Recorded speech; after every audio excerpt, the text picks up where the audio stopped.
Alá seja louvado por trazê-los novamente à continuação de nossas leituras. Então vamos lá? 351ª noite. Acordada por sua irmã Dinazarda e por seu marido, o sultão Shahriar, Sherazade continuou com a história da noite seguinte da seguinte forma, da noite anterior da seguinte forma. Pouca coisa oferecia, é verdade, porém era muito ao que me parecia, visto o excesso de avareza que se apoderara de repente de meu coração, desde que me fizera esta confidência, e olhava as 79 cargas que me deviam ficar com quase coisa nenhuma em comparação daquela de que me privaria, dando-lhe. O derviche, que viu a minha estranha paixão pelas riquezas, não se escandalizou, todavia, de oferecimento desarrazoável que acabava de fazer-lhe. Irmão, disse-me, sem perturbar-se, bem vejo que o que me ofereceis não é proporcionado ao benefício que de mim pretendeis. Podia dispensar-me de falar-vos do tesouro e guardar o meu segredo, mas o que de boa vontade quis dizer-vos a este respeito pode dar-vos a conhecer a boa intenção que tinha e que tenho ainda de ser-vos prestadio e de dar-vos ocasião que vos lembreis de mim para sempre, fazendo a vossa e a minha fortuna. Tenho, pois, outra proposta mais justa e razoável a fazer-vos. Vós sois quem deve saber se vos convém. Estais dizendo, continuou o derviche, que tendes 80 camelos. Prontifico-me a levar-vos onde está o tesouro, nós o carregaremos, vós e eu, com tanto ouro e pedrarias quanto puderem levar, com a condição de que, quando os tiverdes carregados, ceder-me-eis metade com sua carga, e guardareis para vós a outra metade, depois do que separar-nos-emos, e o levaremos aonde bem nos parecer, vós da vossa e eu da minha parte. Vós estáis vendo que a repartição nada tem que não seja justo, e que me dais 40 camelos, tereis também por mim a via com que comprar o milheiro deles.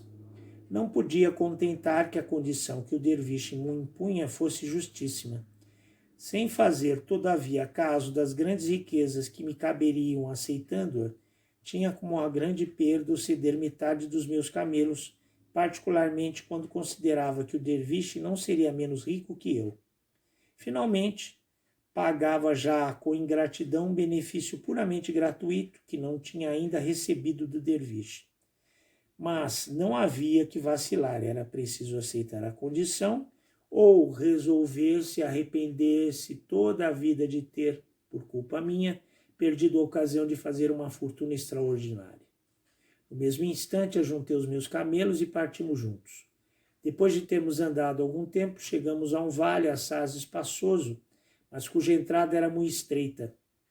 Não puderam os meus camelos passar senão um a um. Porém, como o terreno se alargasse, acharam meio de caminharem todos juntos sem embaraçar-se. As duas montanhas que formavam este vale, terminando num meio círculo na extremidade, eram tão altas, tão escarpadas e tão impraticáveis que não havia que recear que mortal algum nos pudesse jamais descobrir. Chegados a essas duas montanhas, não caminhamos mais longe, disse-lhe o derviche. Mandai parar vossos camelos e deitá-los de barriga ao espaço que estáis vendo, para não nos termos trabalho em carregá-los. Feito isto, procederei à abertura do tesouro. Fiz o que o derviche me dissera e fui logo ter com ele. Achei-o com a pederneira na mão e ajuntava raminhos secos para acender o lume. Estando aceso, lançou nele perfume, pronunciando algumas palavras cujo sentido não percebi, e levantou-se logo pelos ares uma grande fumarada. Dividiu-se essa fumarada e, no mesmo instante, ainda que o rochedo que havia entre as duas montanhas e que se elevava muito alto em linha perpendicular pareceu não ter aparência alguma de abertura, fez todavia um cádmio espécie de porta de 2 batentes, construída no mesmo rochedo e da mesma matéria, um artifício admirável. Esta abertura expôs a nossos olhos, numa grande concavidade feita nesse rochedo, um palácio magnífico, executado antes pelo trabalho dos gênios que pelo dos homens, pois não parecia que homens pudessem lembrar-se de uma empresa tão atrevida e tão maravilhosa. Porém, comendador dos crentes, agora é que faço essa observação a vossa majestade, pois não a fiz então. Nem sequer admirei as riquezas infinitas que vi por todos os lados, e sem demorar-me a observar a economia que guardaram na arrumação de tantos tesouros, qual águia que cai sobre a presa, lancei-me sobre o primeiro montão de moedas de ouro que se apresentou a meus olhos e principiei a deitá-las num dos sacos que trazia já expressamente quando julguei poder levar.